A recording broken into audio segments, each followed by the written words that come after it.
de la lectura de un libro, y más bien creo que lo que podría hacer con mi participación es más bien una selección mínima de citas, y por otro lado quizá apuntalar mi propia lectura del texto, porque sin duda lo que yo pueda decir de un texto elaborado por Senia sin duda queda corto frente a lo que Senia nos pone frente a la experiencia del texto mismo, ¿no? Eh, a mí me parece que este libro, Hechos de Tiempo, se trabaja desde muchos flancos, ¿no? Realmente la bibliografía es muy nutrida desde muchas disciplinas contemporáneas: antropología, historia, estética, filosofía, historia del arte, literatura, y creo que como siempre, Senia ya nos tiene acostumbrados a trabajar todo esto con un nivel, además que con un cuidado estilístico pues impresionante, ¿no? El primer capítulo se titula Geo y Bios, Memoria de la Tierra, y a mí me parece que el tiempo como problema aparece aquí justamente en una dimensión profundamente materialista. Insisto en que esta es mi lectura, por si acaso llego a decir algo que toma distancia y diferencia, pero finalmente la diferencia siempre es fundamental, ¿no? Y a mí me parece importante pensar aquí que hay una tradición materialista por venir, ¿no? Que finalmente podemos encontrar una revisión de textos como no solamente del materialismo de la antigüedad, como Empédocles, que aparece también por acá, sino claramente de ciertas lecturas de materialismos modernos, o en todo caso del siglo XX, como ocurre con Bergson y el lugar de la materialidad, ¿no? Voy a leer muy brevemente una selección. La memoria está inscrita en la configuración de la Tierra que sedimenta las huellas del pasado. Una geobiografía material estratificada de huesos y cuerpos, cenizas y tierra, donde la muerte y la vida se encuentran. Tierra, humus, forma parte de la etimología de humano, lo que desmiente, habremos de verlo, las afirmaciones de distinciones firmes entre geos y bios. Entre lo humano y lo no humano, las huellas del pasado inscritas en el paisaje, el ADN biológico, en organismos vivos, en identidades humanas, etc. Dan lugar a procesos complejos de materialidad, inscripción, semiosis y percepción, y se reconfiguran desde el futuro, dando cabida a lo nuevo. El ser que somos no viene de nosotros, nos fue transmitido por vestigios otros y de otros, por formas de vida y de materia del pasado que, inscritas en lo que existe, a su vez transmitirán al futuro a formas de vida y materia distintas a las que somos actualmente.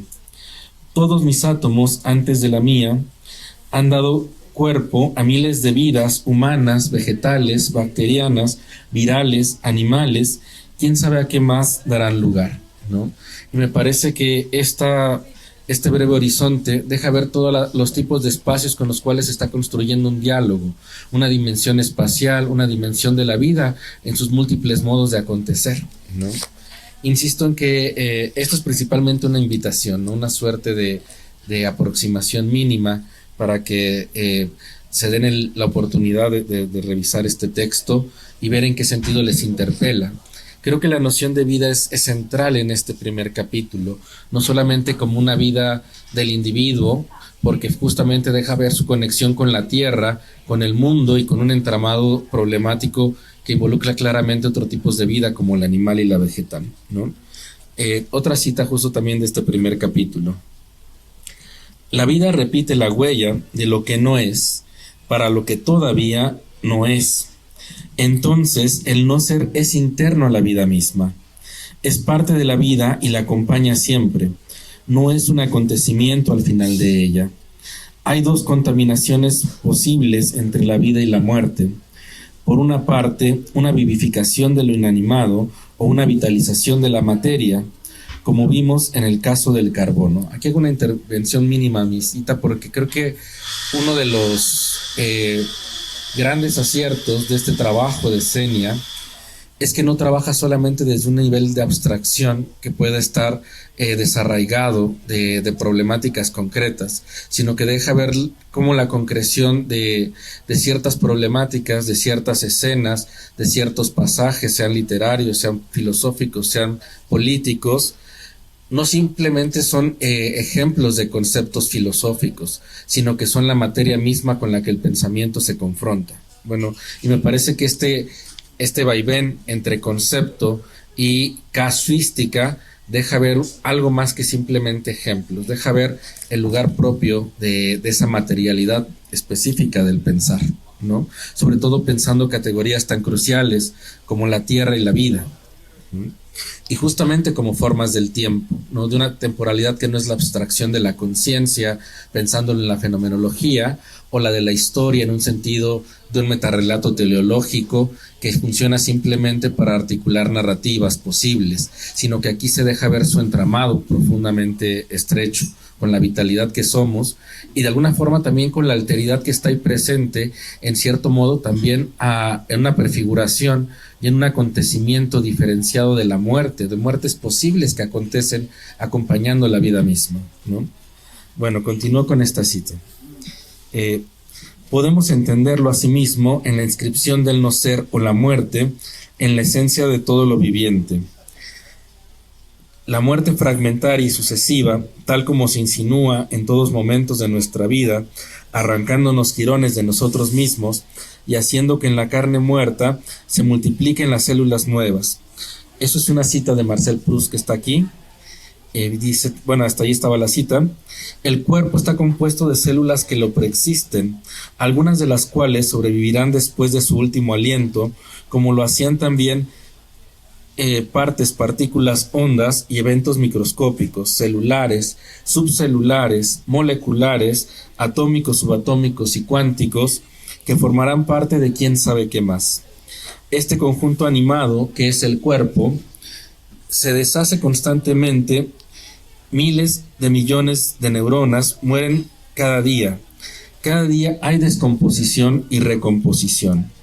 De la sangre, de las células, estamos constantemente deshaciéndonos y rehaciéndonos, y el secreto de nuestra muerte, del no ser, está ahí, en el ser, en nuestros propios tejidos.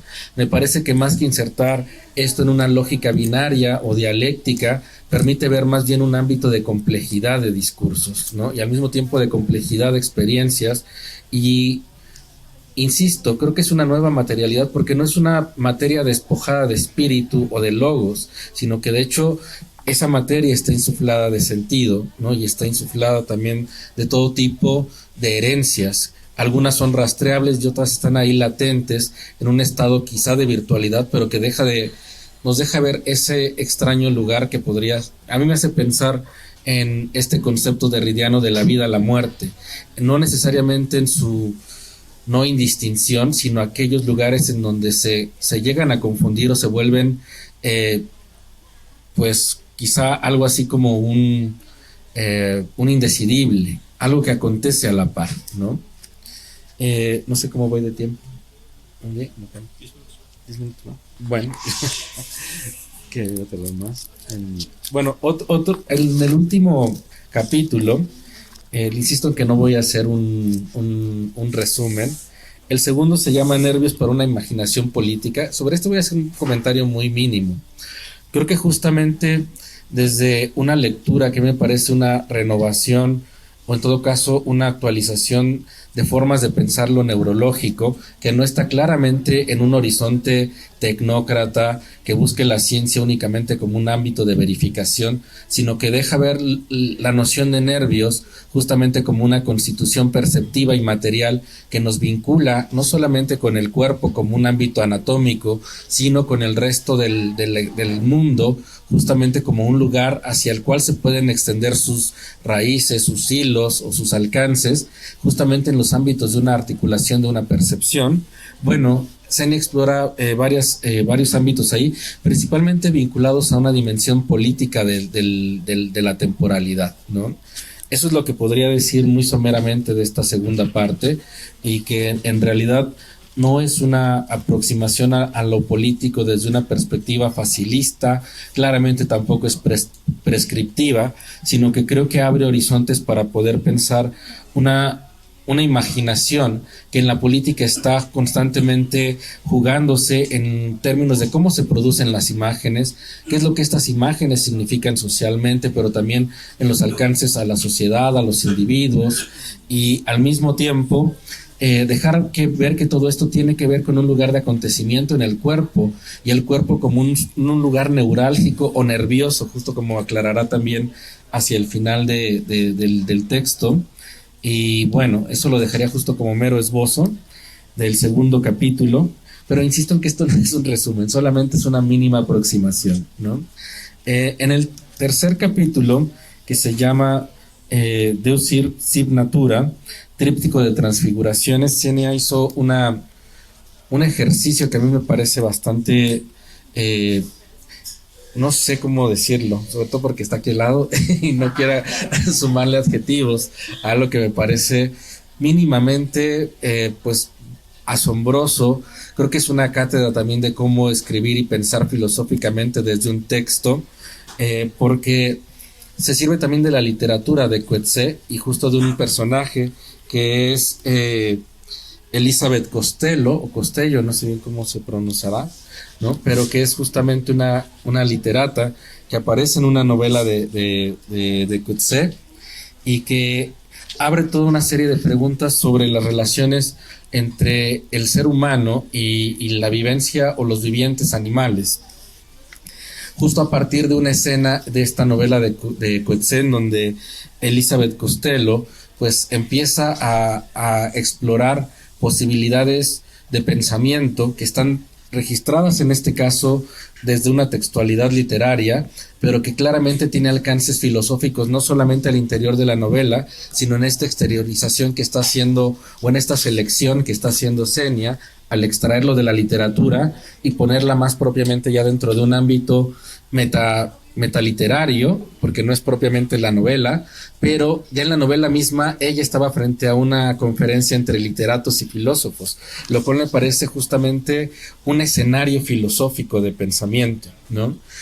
Y con todas las problemáticas que allí caben, ¿no? Que se pueden explorar desde todo tipo de herramientas teóricas, ya sea desde la narratología, la teoría literaria, y creo que todas ellas serían insuficientes y no sé si a Xenia le gusten o se sienta cómoda acerca de esas exploraciones. Ahorita ya nos dirá qué piensa ella, pero a mí lo que me parece fundamental es eso: cómo construir un escenario en el ámbito de la escritura que convoque lo filosófico y lo literario desde un personaje en el cual quizá en este mismo momento podríamos más o menos sentirnos refractados o convocados, sin que eso involucre una total equiparación, sosteniendo las diferencias entre los planos discursivos y al mismo tiempo entre los planos materiales, ¿no? Pero bueno, voy a citar una parte que recoge Xenia de este personaje, ¿no? En una cita en el tercer capítulo, que es la primera parte de ese tríptico.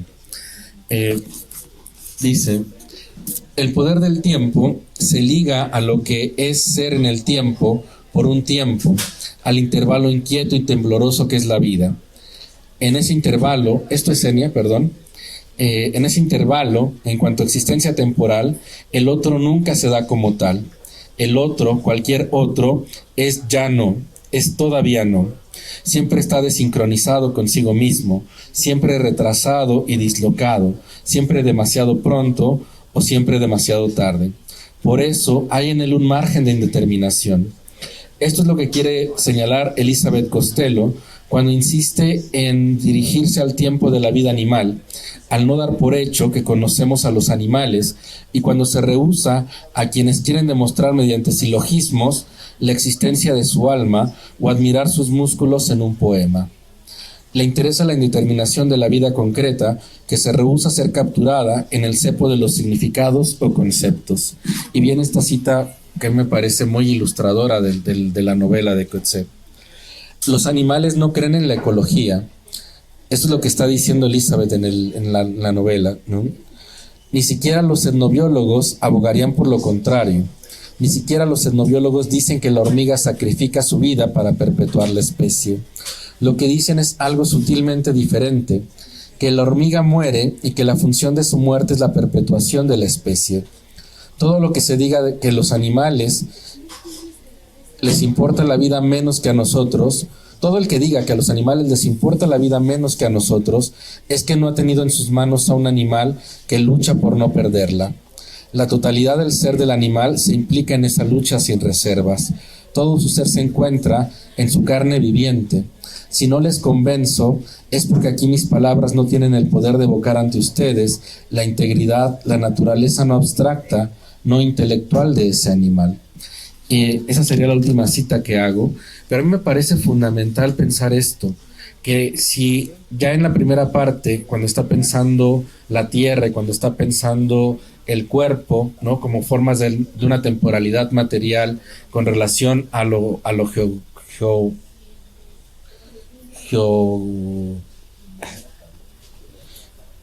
geocronológico, a la temporalidad propia de este ámbito de lo terrestre, a este humus. Creo que acá se deja ver que con los animales también hay esa configuración material y que a pesar de que hay una alteridad que se tiene que sostener como tal, no necesariamente significa que podamos o tengamos el derecho a cosificarles, sin que tampoco signifique que los podamos enaltecer en un ámbito de una suerte de sacralidad otra, sino que más bien nos habitan desde su radical alteridad y que justamente esa alteridad también se conforma en una suerte de vaivén compuesto por las materialidades de nuestros cuerpos cohabitando, ¿no? Finalmente, ya para cerrar mi participación, Senia hace una exploración muy interesante sobre su voz y justamente habla de cómo podrá ser recibida, cómo serán recibidos esos ecos de su voz. Y si cito esto es justamente también para quizá desmarcar y de no tratar de equiparar lo que Senia dice con la interpretación que yo pueda aproximar, que en este caso seguramente es muy parca frente a lo que todo el libro tiene por ofrecer. Y pues bueno, yo de nueva cuenta agradezco esta invitación y pues eso principalmente. Muchas gracias. Muchas gracias, Cuitláhuac. A continuación escucharemos al maestro Francisco Cuauhtémoc Camilo Delgado. Entonces, no, pues, hola a todos, gracias por venir. Pues, yo sí, no sé si me voy a atrever a hacer un resumen, pero yo sí quiero platicar el texto. A mí me gusta la filosofía, pero distinguiría primero dos cosas principales. La primera es que hay una forma profesional de hacer filosofía, ¿okay? Una forma que tiene que ver con un trabajo remunerado, con una serie de referencias que tienen que llevar un marco y una forma pues muy técnica de hacerlo. Y está la filosofía un poco más, como le gusta a un maestro, más heavy metal, ¿no? Más virtuosa pero hecha a andar, ¿no? Una cosa que tratas de habitar, que tratas de vivir todos los días. Y para los que nos dedicamos más o menos a esto, es a veces difícil porque es un poco indistinguible. O sea, la técnica se mete en la vida y la vida de pronto te deshilacha con ciertas cosas de la técnica que no puedes meter y que forzas o que en la imaginación construyes figuras para que encaje pero no encaje, ¿no? Entonces eso me parece muy lindo de tu texto, que lo haces convivir muy chido. Lo haces convivir muy bien, lo haces convivir. Sí, porque el texto en realidad yo los invitaría a leerlo primero en una lectura continua. O sea, a lo mejor no le van a agarrar la onda como de golpe, pero léanlo y no paren. Aquí el secreto es no parar, ¿vale? Byung-Chul Han recomienda leer una página de filosofía al día, ¿no? Contra los cientos de páginas que has de leer de literatura, porque además el volumen es mucho más grande, ¿no? Pero yo les recomendaría la primera lectura hacerla como una novela, ¿no? No paren, no paren. Aunque haya muchas ideas que quedan ahí, las va explicando poco a poco y siempre regresa a los puntos porque sabe que se nos olvida. Entonces, léanlo como una novela. Y la segunda lectura, ahora sí, hay que esquematizar conceptos, ¿no? Porque es un texto duro, es un texto que en apariencia es como accesible y como de divulgación, pero no. En ese aspecto tiene su cosa. Y entonces, en esa segunda lectura va a aparecer una apuesta, ¿vale? Una apuesta que es, desde mi lectura, no sé qué quieran aquí decir, más neta, más vivida que académica, pero digamos que hay un primer filtro que es la técnica, y la técnica ahí está, ¿no? Entonces, una primera lectura de un acercamiento constante, continuo, y una segunda atenta, detenida a ciertas apuestas y conceptos, porque este texto es un texto muy ambiguo, con muchas discusiones. Y creo también que, o por lo menos a mí lo que me gustó, es que te enseña a hacer filosofía contemporánea, por decirle de algún modo a esto. Es decir, si estás familiarizado con esto, si te has dedicado como a este negocio y a este, pues, oficio, por decirlo rápido, aprendes a leer, aprendes que hay ritmos de lectura, ¿no? Aprendes a respirar con los autores. Uno puede tratar de enfrentarse, no sé, o sea, no digo a Hegel porque es para mí todavía inenfrentable a veces, pero hay que dejarlo respirar, hay que leer con él. No puedes ser tan clavado, o sea, en filosofía somos muy clavados, muy estudiosos y nos detenemos en un párrafo 4 horas, 5 horas, una clase entera, y no. O sea, sí se debe hacer cuando lo estás estudiando con mucho detalle, pero los autores y el pensamiento respiran, tienen un ritmo. Eso lo entiendes un poco mayor, ya ruco lo entiendes, porque cuando estás muy clavadillo de chavo, como que quieres saberlo todo muy pronto, y son lecturas que te van a tomar muchos años. Entonces, cuando les das como una continuidad, un ritmo, les agarras la onda por el ritmo y no por la precisión específica conceptual, y hacer esa chamba es muy difícil al inicio, ¿no? Entonces, con Seni es un poco así, porque ella ha introyectado esa tradición, ella la domina, ¿no? Entonces, da por supuesto muchas cosas que a veces tenemos que cotejar en otros autores o en las citas, porque el aparato crítico es muy, muy fino, y entonces hay referencias que no tienes, porque además se nota un profundo amor por la antropología y por la ciencia, así está presente todo el tiempo, y pues, o sea, depende de tu especialidad, ¿no? Pero si tu especialidad no es esa, pues a lo mejor sí tienes que checar alguna referencia. Esa sería como la primera cosa. La segunda, respecto de los ritmos, es que son textos que a veces nos derrotan porque no nos damos el tiempo de romper, ¿no? Una especie de ritmo, y nos clavamos en una cosa y al final nos hacemos bolas, llega la fecha límite y se acabó, ¿no? Entonces yo recomendaría 2 lecturas y empezar con calma. Entonces, ¿de qué va este texto según mi lectura? Porque igual yo ahí meto la pata, ¿no? Esperemos que no, tomaremos la voz, como dices. Siempre estar con un maestro, con alguien que está formado, tiene como una carga, ¿no? De tiento. En fin, a ver, hay 3 momentos y una apuesta, ¿vale? Empiezo por los momentos y trato de ir por la apuesta. Ella trata de discutir una lectura bersoniana del tiempo. Esta idea va a ser que el tiempo tiene una independencia de la percepción física y está inscrita en el espacio, ¿vale? A esto lo podemos llamar una imagen-movimiento, muy a la vez. Y va a suceder que vamos a reconocer marcas del tiempo, por ejemplo, a nivel cósmico en la Tierra, ¿no? En los estratos de la Tierra, como un meteorito que se impacta, o como la huella del hombre sobre la Tierra, o como los parásitos que hay en tal lugar, ¿vale? Son formas en las que se inscribe. A esto lo llama ontografía, porque es una escritura, una asignatura, una marca que se inscribe en la Tierra.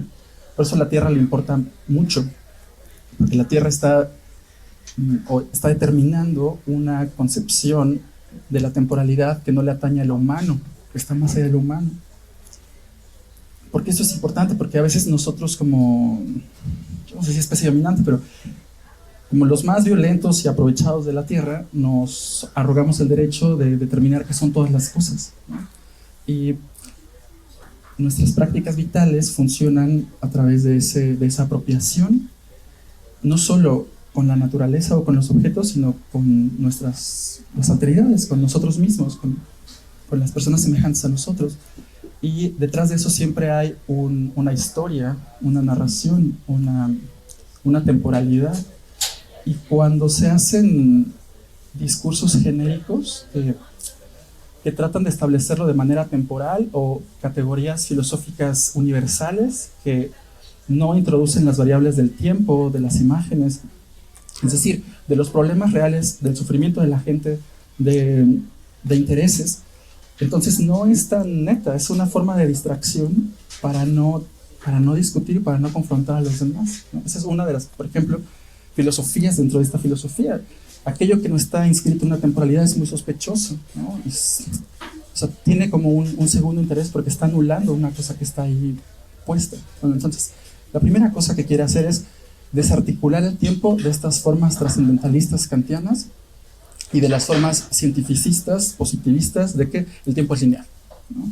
Entonces, todo tiempo va del pasado al futuro. El futuro se puede plantear como un progreso, como un ensueño, como una finalidad última, un telos.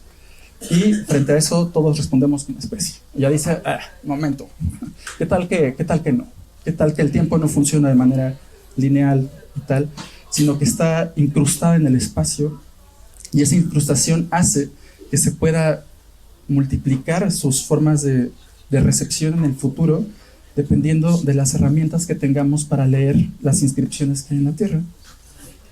Ok, ya sé que no vale, entonces voy a tratar de explicarlo.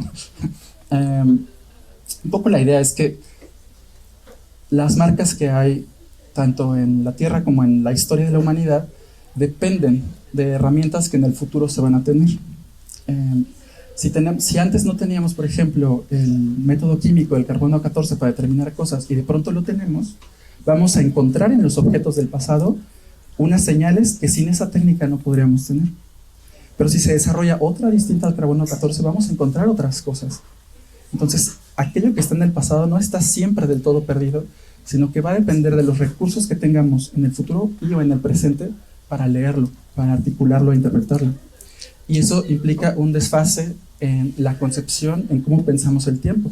Ya no es una linealidad progresiva que lleva hacia un fin, sino que es una multiplicidad variable, políticamente inestable también, sujeta a interpretaciones que va a abogar por ciertos fines.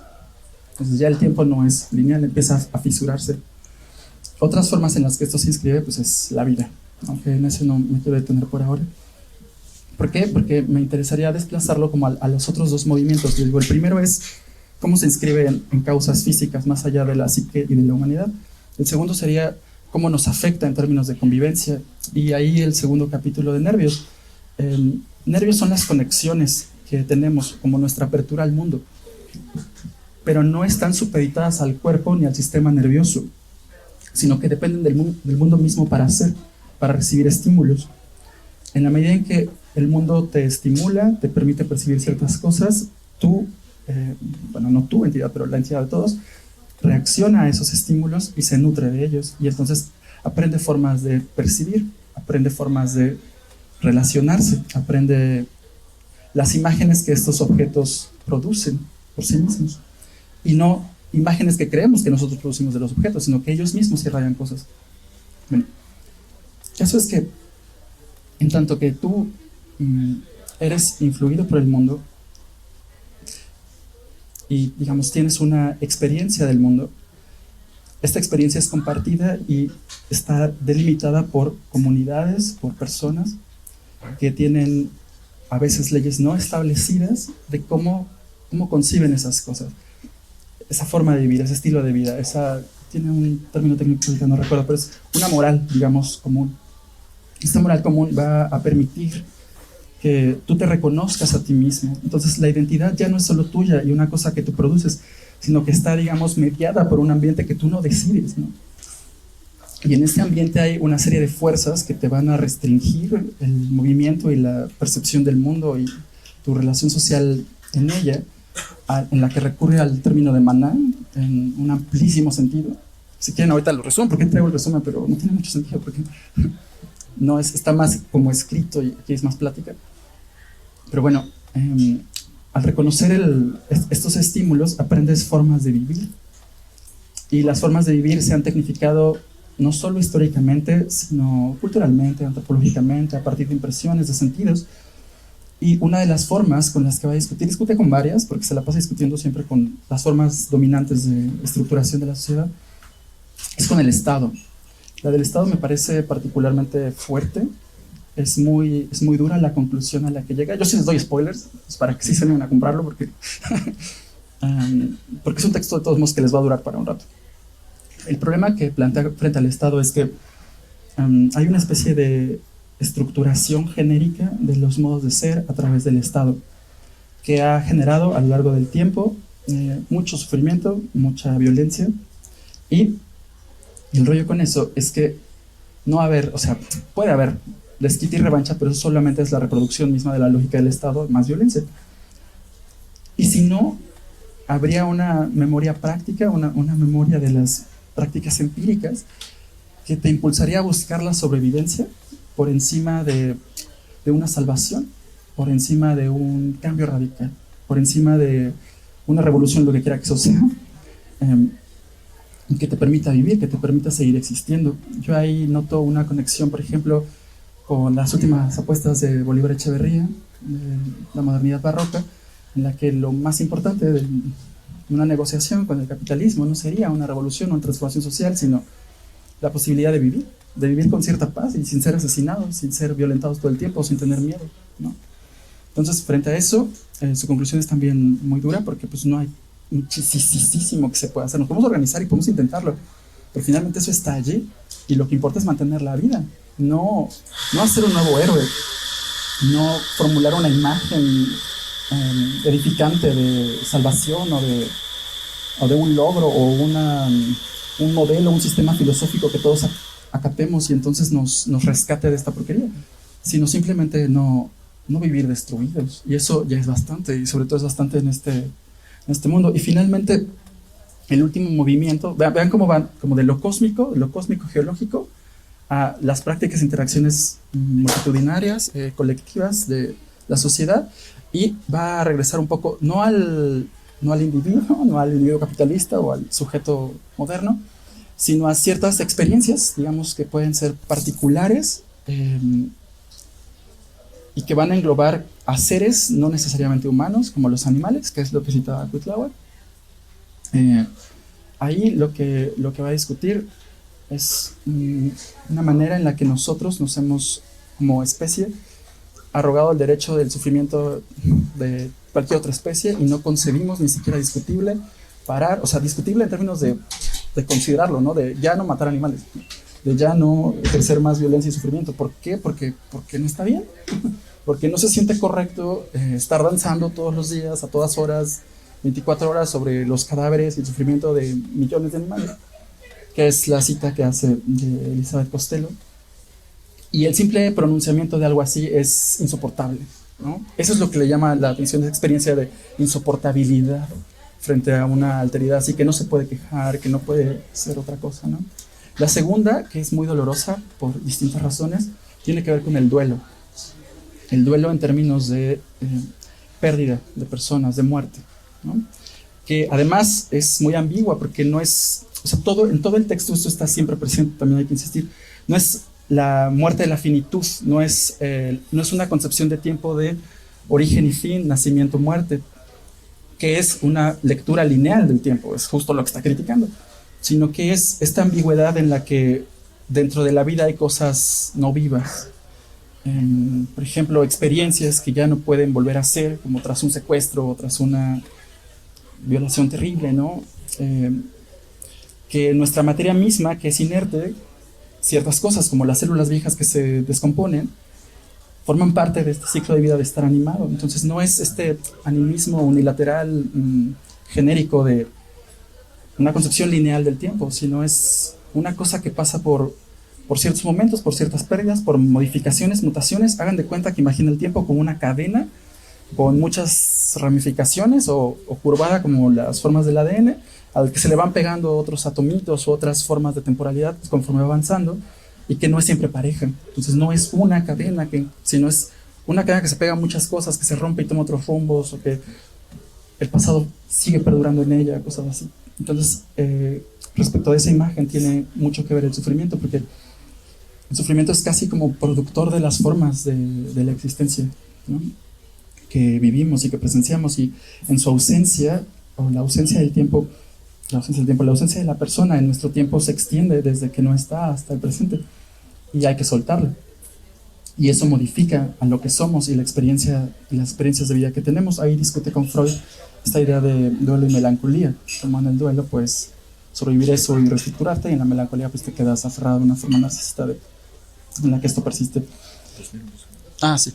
Bueno, ya, para cerrar esto, pues ya la última parte es lo de la voz que decía Kutlauer, que hace una referencia muy bella. La voz es una cosa que es un poco impersonal, porque no es algo que te pertenezca del todo.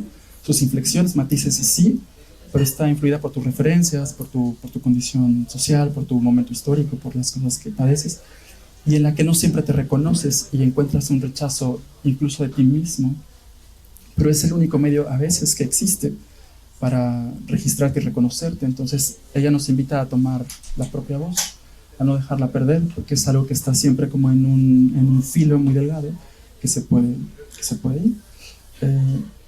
Finalmente el proyecto, porque esos son 3 movimientos, ¿no? Cósmico, social, multitudinario, gregario, planetario, especie, y experiencias, digamos, imagen-tiempo, evocaciones personales y vinculaciones personales, ¿no? Esos son los 3 movimientos.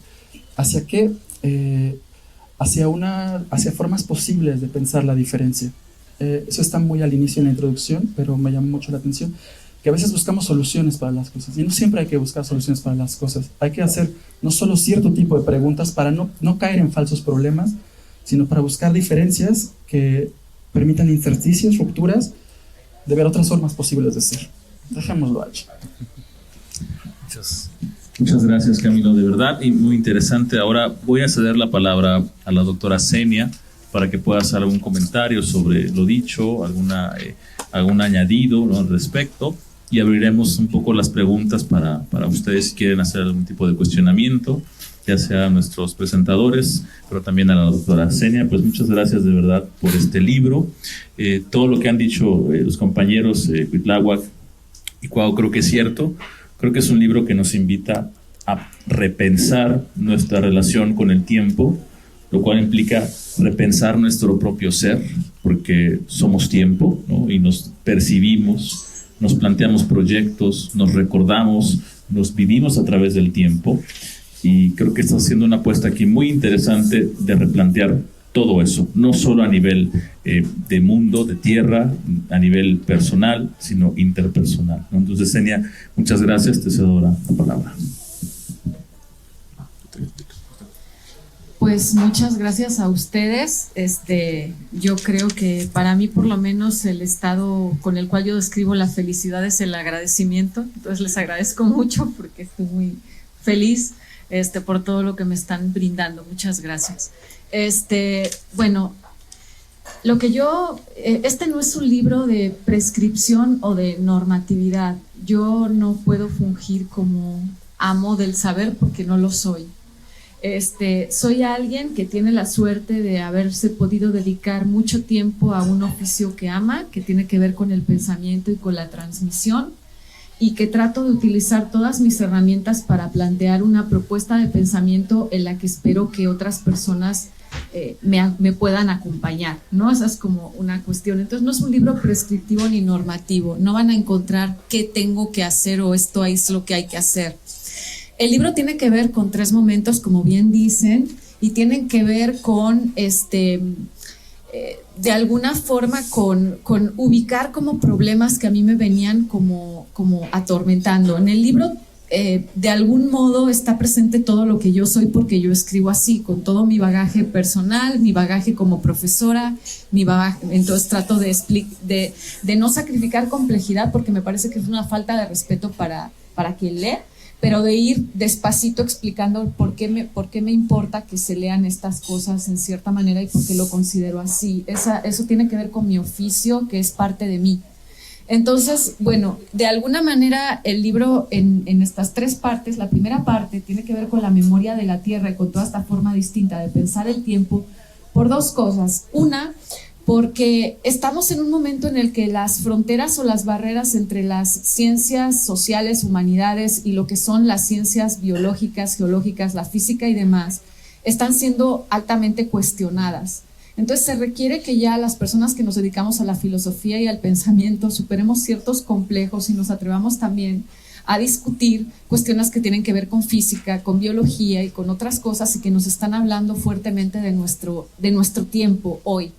Entonces me interesaba plantear este diálogo interdisciplinario, sin otorgarle a la ciencia un papel predominante. La ciencia es una interlocutora más, yo la sitúo al mismo pie que la filosofía, que la literatura, todo ello nos habla de la vida. ¿sí? Y es lo que a mí me importa. Entonces, esa era la primera cosa a nivel como de lo que yo quería mostrar.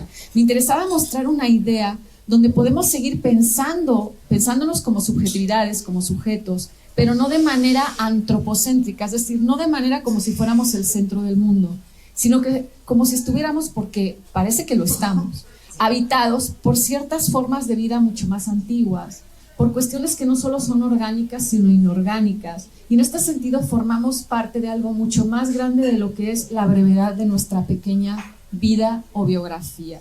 Y me interesaba cómo pensar una subjetividad desde toda esta amplitud. Y eso es un poco lo que trato de hacer en la primera parte del libro, donde trabajo por qué no hay que pensar como opuesta la vida y la muerte, que también responde a una inquietud personal de mi mamá. Mi mamá tiene 82 años y entonces empezó a ver cómo fallecían sus contemporáneos y me dijo a mí, oye, lo que estudiaste que sirva para algo, dime dónde se va toda esta gente que se está yendo. Entonces yo le dije, mamá, ¿cómo quieres que yo estudie filosofía? ¿Yo cómo voy a saber eso? Pero le dije, te voy a escribir algo donde te voy a decir lo que pienso yo de la relación entre la vida y la muerte, ¿no? Entonces esto también tiene que ver con eso que disparó mi mamá. Yo no pienso la vida y la muerte en este libro como opuestas, ni mucho menos.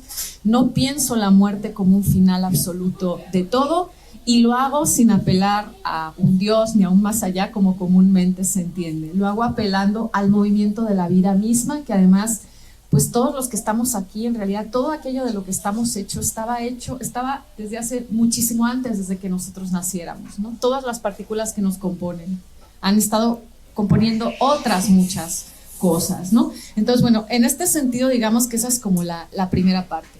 La segunda parte me interesa rastrear ya no el tiempo, este tiempo que está más vinculado a lo que nos sobrepasa, sino al tiempo vinculado a nuestras formas de vida políticas fundamentalmente. Y ahí me interesa subrayar que todas estas cuestiones que estamos viviendo de violencia y demás no tienen que ver con ninguna esencia cultural, tienen que ver con una memoria y una genealogía de violencia, con cómo se ha inscrito el tiempo de la violencia generacionalmente en las historias de nuestro país, por ejemplo, ¿sí? Y cómo eso se ha ido transmitiendo y cómo nos ha ido constituyendo y cómo a partir de ahí se genera una forma de política, una forma de Estado, una forma de ciudadanía y cuáles son las implicaciones que esto tiene.